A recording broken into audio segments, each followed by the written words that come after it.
Valentine's Day is coming up and I'm going to go over some romance books that I think you should read this February, starting with The Flat Share by Beth O'Leary. This is a 5-star book for me. I have ordered the physical copy. I cannot wait to get it because I love this book so much and I really want to reread it at some point. But follows Tiffy and Leon, who share a flat, share a bed, but they have never met. That is because Tiffy works days and Leon works nights. So they basically alternate custody of their apartment. And Tiffy is trying to escape her toxic ex-boyfriend and Leon is trying to get his falsely accused brother out of prison. And there's just so much depth and complexity to these stories and these characters, which I love. And I think I've said this before, these are some of my favorite characters I've ever read. I have so much love for Tiffy and Leon. They are so kind and supportive of each other, and this book is just so full of heart, and they kind of like start to get to know each other in the first few months without meeting through writing post-it notes for each other and leaving them around the apartment. It's so cute. It's so cute. Like, if you have not read this, I highly recommend. It made me laugh, it made me cry, and this is a closed door romance, so I'm kind of alternating between spicy and not spicy for these books depending on what your preference is, but I am obsessed with Beth O'Leary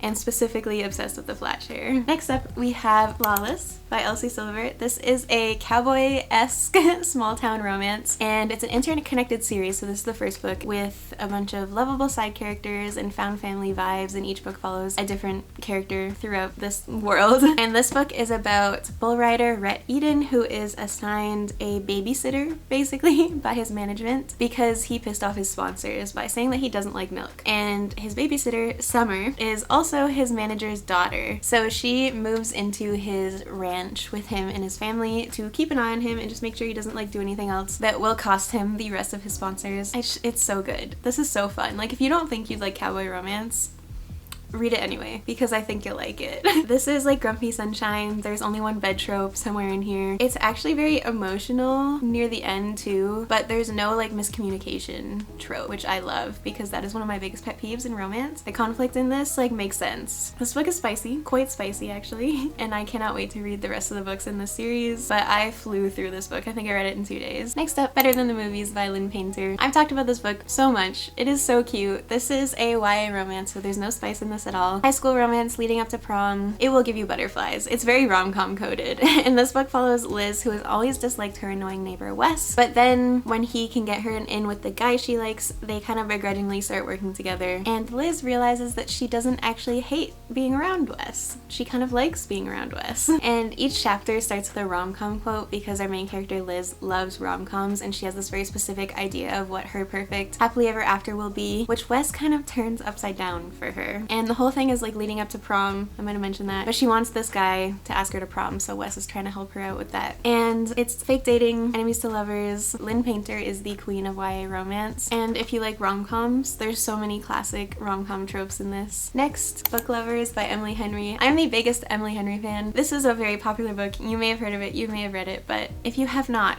you definitely should, because in my opinion, this book has the best banter like ever. And this is a literary agent and an editor.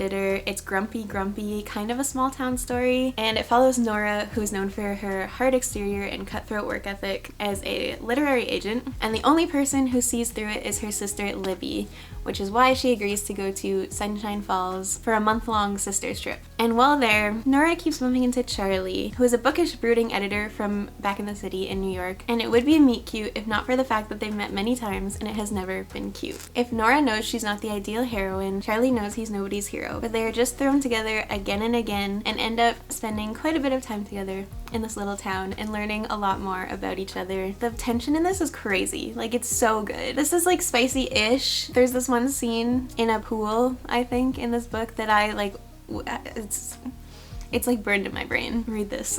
And next up we have The Bodyguard by Catherine Center. She's the bodyguard, which is fun, and it's Grumpy Sunshine, fake dating, and this follows Hannah Brooks, who looks more like a kindergarten teacher than someone that could kill you with her bare hands. But the truth is, she's an elite bodyguard who has been assigned to protect superstar actor Jack from his stalker. Jack's mom gets sick, so he goes back to his family's Texas ranch to help her out. He doesn't want to stress out his family with the stalker situation, so he asks Hannah Hannah to pretend to be his girlfriend. So against her better judgment, she finds herself pretending as a cover for Jack, and Hannah hardly believes it herself, but the more time she spends with Jack, the more real it all seems to be. And there lies the heartbreak. This had me literally smiling the whole time. I think I might have read this in a day. Like, it's so bingeable, and this is closed door, so there's only like a couple of fade to black scenes, nothing crazy. And it's such a fun concept, like a really fun side characters in this also. Next up we have Get a Life, Chloe Brown, and this is such a fun book. And this follows our POC chronically ill main character Chloe, who after almost but not quite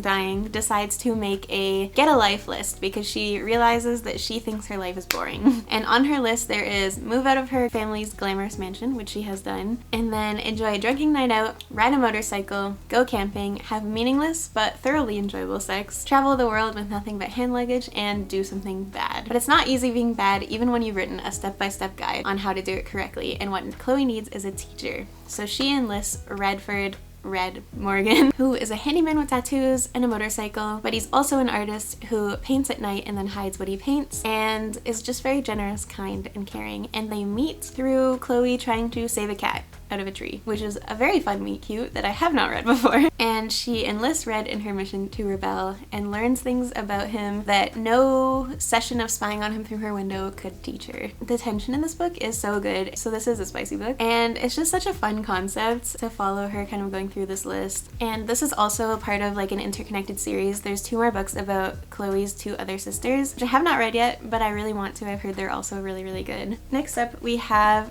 Loveless by Alice Oseman, which kind of goes against the theme of romance books, but this book is asexuality representation, so it focuses on friendship and the power of platonic love. And this is about Georgia, who has never been in love, never kissed anyone, never even had a crush, but as a fanfic obsessed romantic, she's sure that she'll find her person one day. But when her romance plans wreak havoc among her friends, she questions why romance seems so easy for everyone else but never for her. And with new terms thrown at her, asexual, aromantic, Georgia is more uncertain about her feelings than ever. This has very strong found family vibes, a very diverse cast of characters. It's messy, it's emotional. This made me cry also many times, but I think it's a really beautiful story with representation that we don't get very often. This is kind of like an anti-romance book almost, but this is also a 5-star book for me. I love it, and if you have not read it, I do highly recommend it. It's definitely very different from anything else I've ever read. And lastly, I want to talk about Bride by Ali Hazelwood, which is not out yet. It comes out February 6th, and this is her new supernatural paranormal romance, and I am so excited to read this. It's a vampire werewolf romance, and it follows Misery Lark, who is the only daughter of the most powerful vampire councilman in the Southwest, and she's set to marry the were alpha